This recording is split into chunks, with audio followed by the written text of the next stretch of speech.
Hey everybody, how are you? So I just wanted to come on here today. The title of this little reel is called Robert Larrabee, Who Is He and Why Do You Care? And I think it's important because I do a lot of work on social media and with videos and music and all these things trying to get my name out there. And then it struck me one day, I thought, well, sure, if you Google my name now, the whole first page of Google is all about Robert Larrabee. And I'm not the only Robert Larrabee in the world. Why should you care?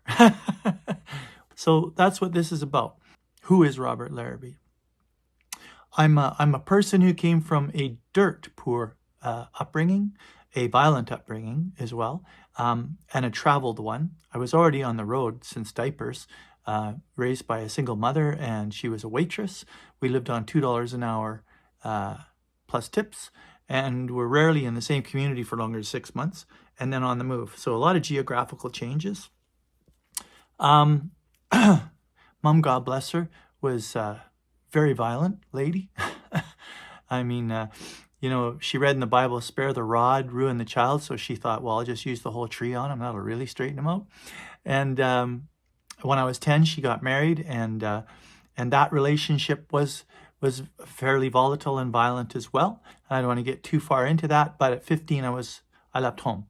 And at 15, I left home and went to live with my real father, my biological father, who was an alcoholic, but who never laid a hand on me and was able to tell me, I love you, Robbie, and was good to me. And all my life had told me, when you turn 16, they can't stop you from coming to live with me. So you come stay with me, Robbie. And so I did that at 15, a year earlier. First thing he said to me as I walked off the bus, it was 1978. And I had bell-bottom jeans, some kind of a funky shirt, I'm sure, and platform shoes. It was a big thing in the 70s. So I was already 6'2", but with these platforms, I was about 6'4".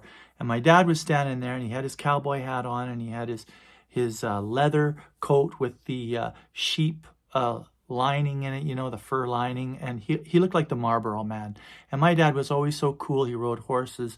I saw them rear up, and he would control them, and he could ride bronc and bucks and all these kinds of things that I knew nothing about. But when I would go visit him, I would always see these aspects of his life.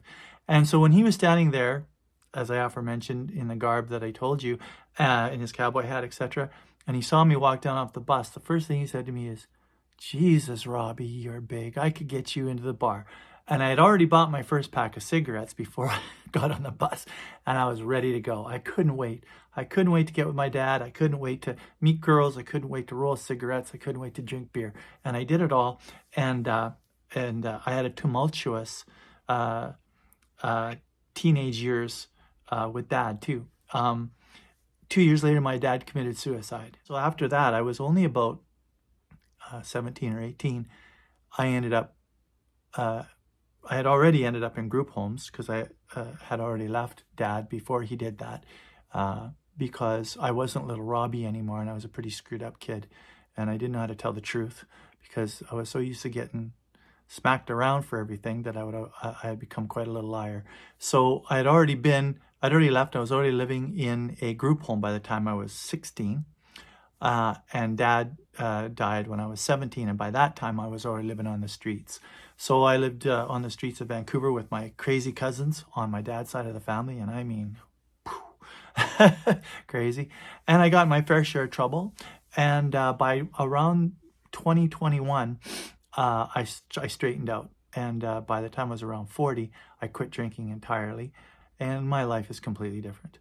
I'm really, really, really thankful that I'm right back now to being the good boy I was, because I started out in this world a good little boy. Little Robbie was a good kid. I picked up garbage. I wanted things to be clean. I wanted to be loved, and I wanted to do good things.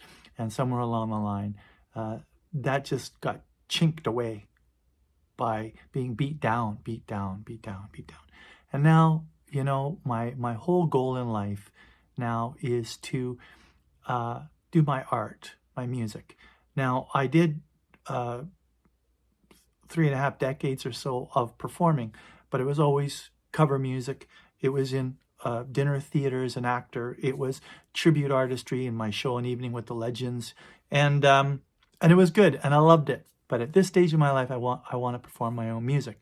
What does that mean? Well, it means I like to entertain. I want to write music that's going to make people happy. I want it to uplift them. But in the same token, there's that Bob Dylan part of my personality too, and that's that I want to be writing stuff that's about what's going on currently. I still want it to be entertaining, but I have deep feelings. The biggest feeling I have in my heart is that I love people. I've grown up through a lot of hardship, and all my time on the streets when I was a kid and all these kinds of things, I met brown people, I met white people, I met all kinds of people, all different cultures, and they were all in the same situation I was in. They were both abused, poor, downtrodden, and just broken people, and to come from that and have some success in my life and have a wonderful marriage. I've been with the same woman for 22 years now. Is just something that has given me this thing in the pit of my stomach, and that is that I want to do something with my art that's going to help somebody else. Music is healing. I know that. Music was this safe place where I can go over here to my left to my sound booth, and I can go put my headphones on, and I can sing my music, and I can produce my music. And for those moments, I'm gone. I'm not out in the world anymore. I don't have to listen to right-wing politics, left-wing politics, all this divisiveness. Watch on Facebook people in Minneapolis being beat up by 2,000 ICE agents, and all these kinds of things. But when I'm in there and I'm producing a song that I wrote, I don't mind taking all those things into consideration when I write metaphorically, poetically, and have a common theme, and that common theme is love. I love people, as I aforementioned. All people, I don't care, because I don't believe in my heart that your personal life is any of my damn business, and I sure don't believe that my beliefs should be pushed on you, and if you don't do it, that there has to be repercussions. The way I make up my mind is always based in trying to be fair to other people. Because, guys, we got one Earth. It's a little blue dot. You go 250 miles up, and there's this paper-thin blue halo around it. And after that, it's space. There's nothing that they have found we can live on, okay? And if they do find it, we sure as heck can't get to it right away. And us people down here that aren't billionaires and trillionaires, we ain't going anyway. So we got one Earth. So I'm trying to do, in my art, always get across, we need to unite. We need to unite. We need to, as human beings, be one tribe with basic common interests, such as keeping our planet alive. This is not a Coke can that we can take everything out and just crush and throw away. We gotta take care of it. So we gotta be stewards, good stewards of our environment, good stewards of each other. Look out for one another. Be family oriented. It is a village. I've heard that said. It is.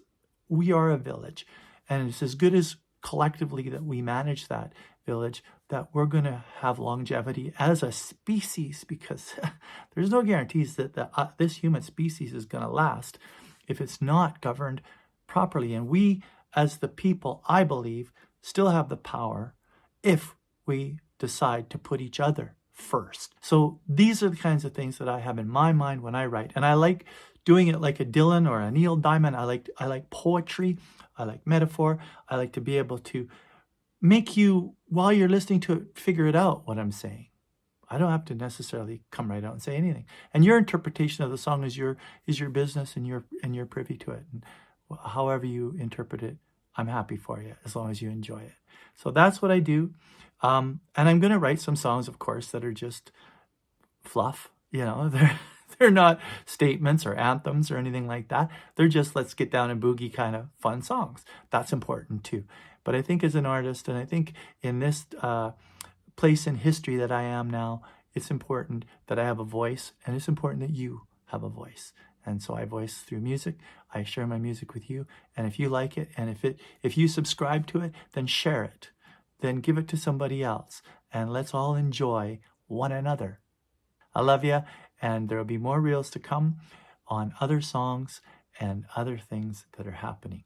And that's me, Robert Larrabee. Bye-bye.